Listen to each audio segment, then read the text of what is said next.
Well, the improvement of the seeds is one, and REA is one. That has sure changed the farm life.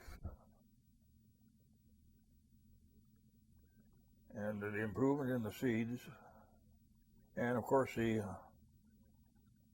some of this farm machinery now is just massive. It's so different than what it used to be. It's this multi-row, 12-row, 16-row. Used to be, when I first started working in the shop, they used to list corn one row at a time with a hard ground lister behind 3 head horses. One row at a time. And that was just the way a horse would plod. Now they have these big tractors, 8 miles an hour or maybe even more? And how many rows? Yeah, and 12 rows, 60, however many rows they have. That is why the farmers have become bigger in acreage too. They can handle it. But there's another reason for that.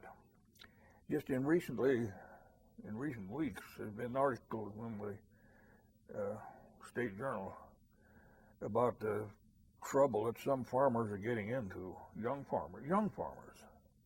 They've spent maybe 20 years farming. They're in their 40s, and they have to give it up because when they go to their banker says, "Well, you're not big enough.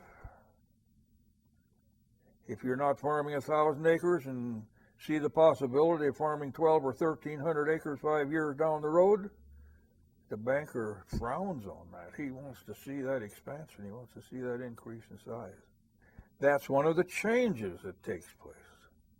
You know, there was a time when the farmer, when he went to town behind horses with a buggy or a wagon, he was almost compelled to go to his nearest small town, his nearest town. Now, when he goes out and he sets down in his car, he can go any distance he wants to in any distance of the compass that he wants to, 20, 30 miles. And what does that mean? That's one of the things that's contributed to the decline of the small town. They have a wider choice, and the larger businesses our competition at the small town just can't meet. It's difficult for them to beat it. Only the exception ever meets it.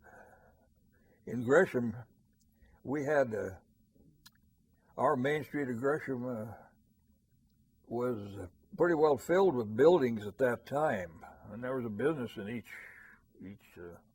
each building.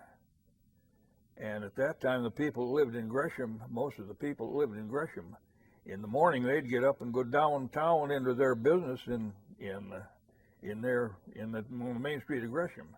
Now, of course, that Gresham Main Street has dried up. There isn't much there anymore.